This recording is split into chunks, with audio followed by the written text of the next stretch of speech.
Have you ever been in awe of how effortlessly nature grows? Our garden can do the same. We already have everything we need: the sun, rain, pollinators, and living soil. Our job isn't to work harder, it's to work with nature, create the right conditions, let the ecosystem thrive, and watch the magic unfold.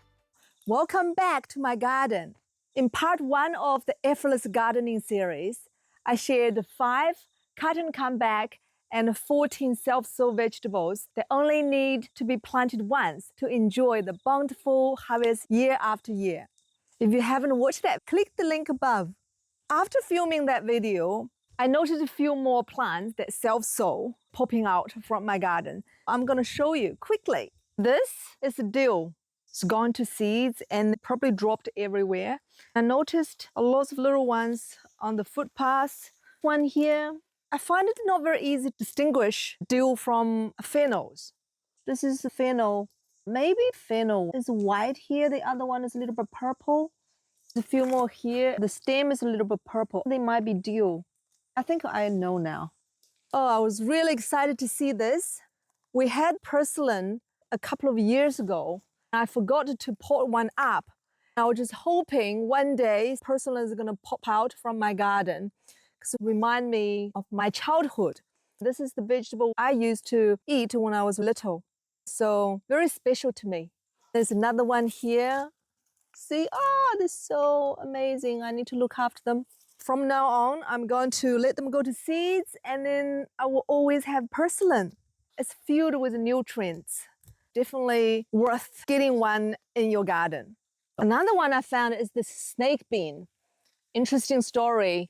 We got this from my son's school as mystery seeds. We planted it in the greenhouse last year and it took over the whole greenhouse. I thought, oh no, I don't want to have it. And I just chopped a few beans on here. There's one here, started producing. They grow really long. That's quite a discovery. It's from chucking some beans out. Also, I saw more Malabar spinach popped up. There's one here. Those ones are New Zealand spinach. This couple of giant red mustard came up as well. So exciting. Right, let's talk about today's topic. The next 9 plants are in the berry and comeback category. The first one is kumara. Kumara need to be grown from slips. I saved my kumara from year before. In early spring, I'll put it in the water and let it sprout. I find it's very time consuming and I need to add water all the time. I thought maybe I should try a better way. Then I found this. This slip was from a kumara last year. I must have left one in the soil. I thought, okay, let me bury some kumara in the ground and leave it and see what happened. Here you are. This is my slip cultivating bed. We all love kumara, so I want to be self-sufficient with kumaras. We have 2 beds over there. Look, they just keep growing the slips strong, healthy. We gave a lot away. They still keep growing. I don't know what to do with them now. Look how abundant they are, healthy and luscious. There's 4 different kumaras here. I have purple kumara with purple skin and purple flesh. Red kumara with white flesh that you normally see in the supermarket. Also the orange one. Golden kumara with golden flesh and a golden skin. Number 2, potatoes. So those are the 4 I planted in the potato video. If you leave any potatoes in the ground when you're harvesting, they will become another plant. I'll show you how many freebies I had from the last harvest. This one here, I didn't plant those. There's more here. In the last potato video, you will see this is where I planted the potatoes. We must have left some free potatoes. Yay! Number 3 is the turmeric. It's absolutely amazing plant. It used to be in the bed with the globe artichoke. I didn't know the globe artichoke would grow that big. So I took the turmeric out and buried the end of the root. I didn't know they're going to come out. To be honest, this summer they all popped up. Isn't that amazing? This is going to be their permanent bed. I'll harvest when I need them and leave the plants here. Number 4 in the berry and comeback category is ginger. I don't have ginger this year because I haven't found a permanent home for them. This was where they planted before. It just doesn't have the sun they needed under the globe artichoke. So I pull all of them out, and I must have left a few here. See, there's ginger plant here and there. I need to actually take them out again till I find a permanent home for them. I still don't know. Number 5 is yacon. I had a yacon growing next to the asparagus. I must have left some pieces over there. So I got another one here. I planted all the yacons on the front bank because they take so much room. Number 6 is New Zealand yam, the pink root vegetables for winter. The first year, I grow the yams in here. The rat has completely destroyed them, but they keep popping out. This year, I dug them out and put it in the bed over there and covered with a cage so the rats won't destroy them. They are beautiful, one of our favorite root vegetables in winter. I don't know how they got to other places. There's one under the apple tree, a couple of them on the bank. Is very interesting. Number 7 is Chinese spinach.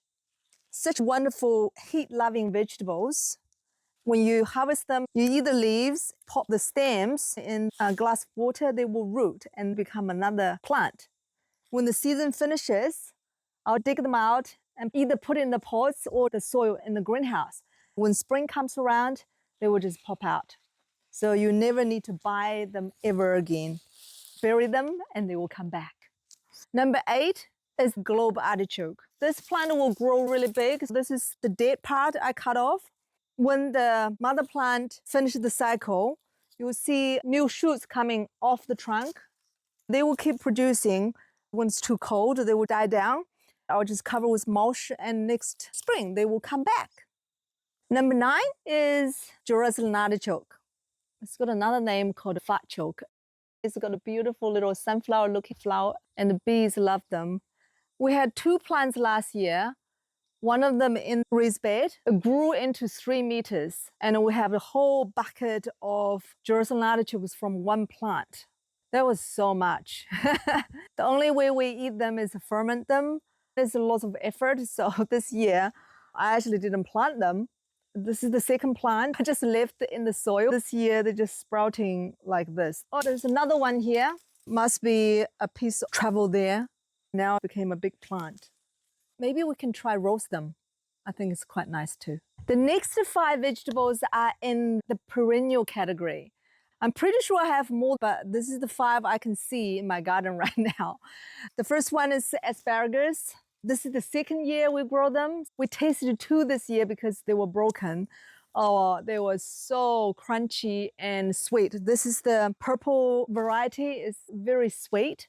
We have 25 asparagus, 15 purple and 10 green variety. Next year, I'll be so happy because we don't have to let them grow into ferns. And I will be harvesting them from September when the green one came out. And this purple one is about 2 months later. Number 2 is garlic chive. You can cut them throughout the year. In winter, they will die down. You just leave them there, put more mulch on, they will come back in spring.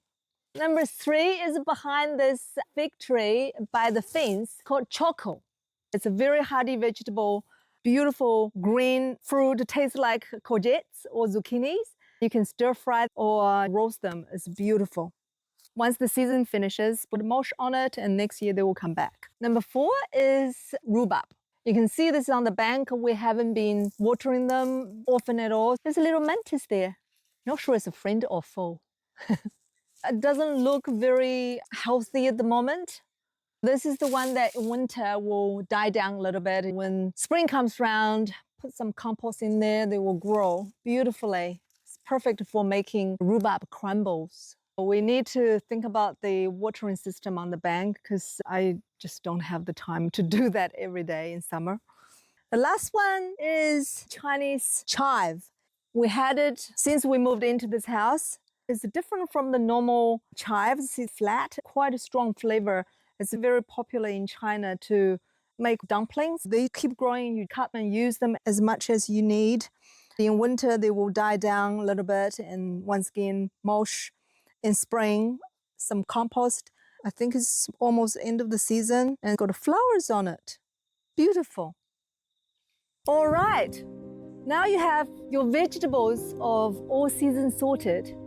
In the next video, I will show you the easy perennial herbs in my garden that you only need to plant once and harvest forever almost. Also, I'm thinking about a video of edible flowers because flowers and herbs attract pollinators. The bees and wasps, they are the key part of the ecosystems. I can't wait to make these videos and share with you in the future. Thank you for watching. Until next time, keep growing.